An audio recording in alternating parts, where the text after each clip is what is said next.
We are here in Tagian, part of Jigo municipality, with the mayor, Bob Lusama, and we are at the actual site, which was identified using military information, where the 45 victims of the beheading were located, and all of these bamboos represent each of the victims and this cross.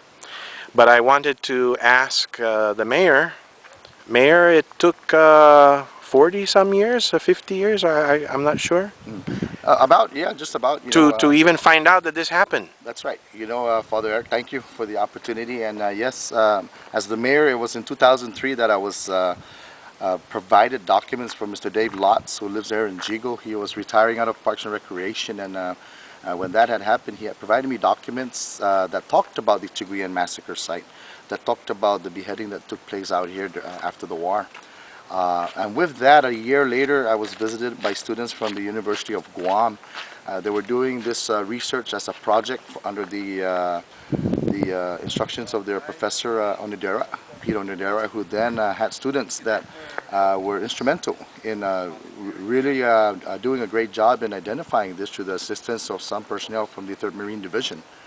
The documents that they were utilizing were documents that was released or that was found actually from the secret journal that was a recording from the 3rd Marine Division after the war when they had taken over the... So is that why it took forever, because they were classified?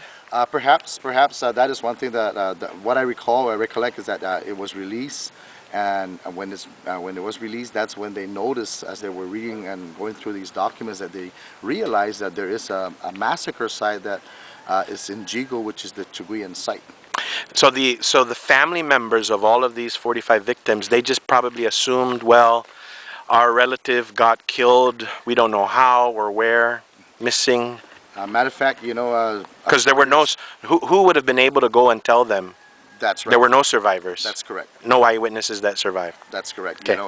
And with that, of course, the family members that do recall back then when the Japanese came to some of the camps, the concentration camp in Menengun, the camp that was over at Asina, their loved ones were taken away at the time by the Japanese and were forced labor supposedly up towards the north. And with that, they never saw their family members after they had left the camp.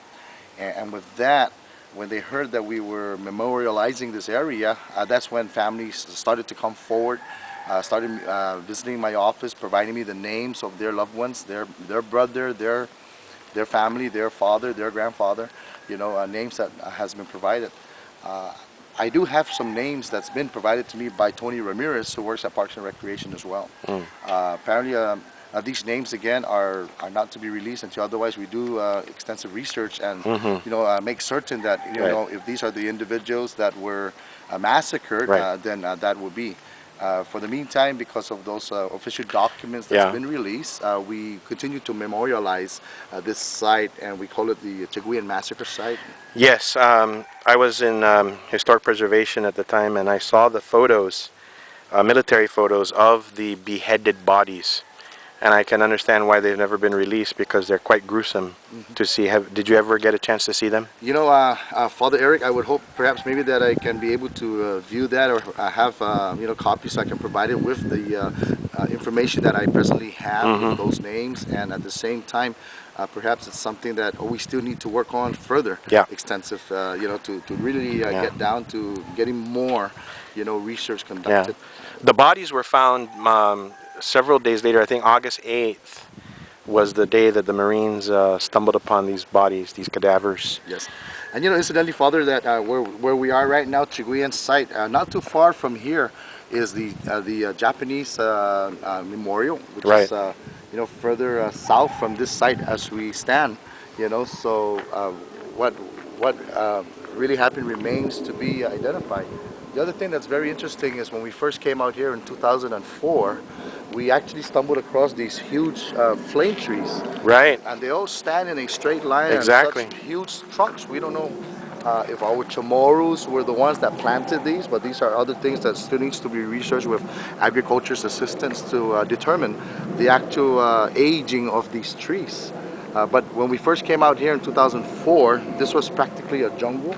It was utilized by the Taitanu family as a farmland, and then it was taken over now by Mr. Teddy Pangilinan Concepcion, who then heard about this as well and was nice enough to give back 100 by 200 of area from the 20-acre lease that he received from Chamorro Land Trust, so that we can continue to pay tribute to the Chamorros and the men and boys that were beheaded here at this site. And now you've got cattle grazing on the side there.